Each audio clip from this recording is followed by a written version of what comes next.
Again, you need to become very intimate with your pet's poo because you need to make sure the consistency is normal throughout. Hi, I'm Dr. Francis. I'm a world-famous wildlife nutritionist. You may not have heard about me, but your cat sure has. You can ask him, he'll tell you he knows.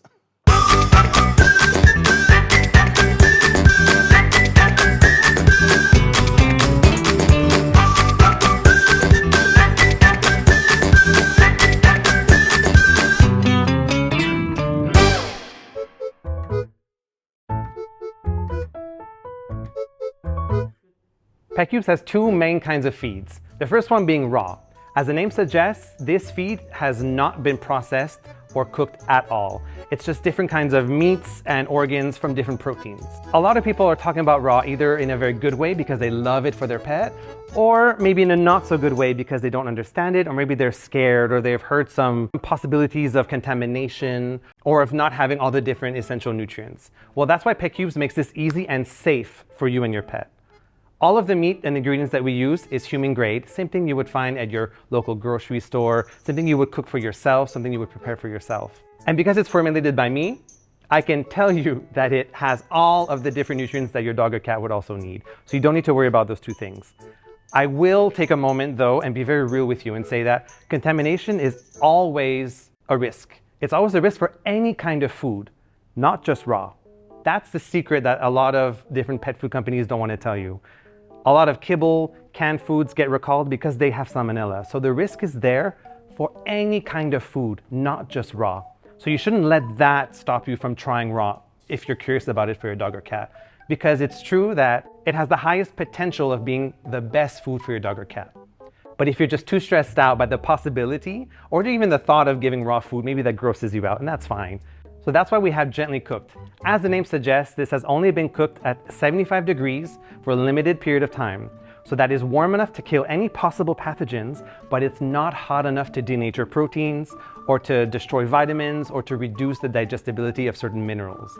So you have two different options here, both of them being safe. If you're new to fresh feeding, I recommend that you try gently cooked first. If your dog and cat loves it and then you want to transition over to raw, that's great. You can give that a try too. In order to make sure that feeding fresh food is safe for you and your pet, remember that hygiene is key. You want to wash your own hands before and after you manipulate fresh food. Whether it's raw or gently cooked, it doesn't matter. Better be safe than sorry.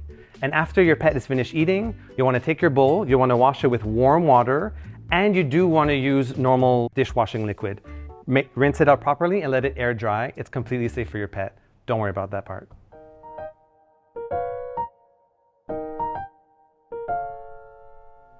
When you introduce a new food to your dog or cat, they may have a bad tummy, they may have some soft or runny poo. This is not particular to raw or gently cooked or fresh food overall. It's any new kind of food that is being given to your dog or cat could cause these issues. So to help minimize this risk of getting a tummy upset, you want to do a slow transition. So when you're giving PetCubes or any new food, make sure you just take 1 spoonful, mix it in with their current food. Next meal, you probably want to give 2 spoonfuls. You slowly increase until you do 25% new food, 75% old food. If your dog is eating everything, if the poo is completely normal like it was before, then you can progress to 50-50. Again, you need to become very intimate with your pet's poo because you need to make sure the consistency is normal throughout. If the poo is a bit soft, you don't need to worry, just continue as is until it firms up again. If there's different colorations in there, maybe some undigested food particles, again, you don't need to worry. The only time you do need to worry is if it's completely liquid, like just a puddle, or if there's blood inside. If that happens, you want to take a step back and go 1 step back in your transition. So if you were at 50-50, you probably want to go back down to 25 and 75. If the diarrhea persists for more than 48 hours, you do want to go see your vet. Hopefully it won't come to that. If you do a slow transition, most new diets are accepted very, very successfully. If you want to try feeding fresh food for your cat, but you don't know where to start, you don't know which formula or flavor or type of protein, then I suggest you start with the proteins that your cat is already used to. So let's say you're giving a chicken and beef protein kibble, then you probably want to start off with a fresh food that has chicken and or beef as well. Chances are they'll probably be more receptive to it just because they've already had this kind of smell before. Keep in mind that cats are very picky with texture too.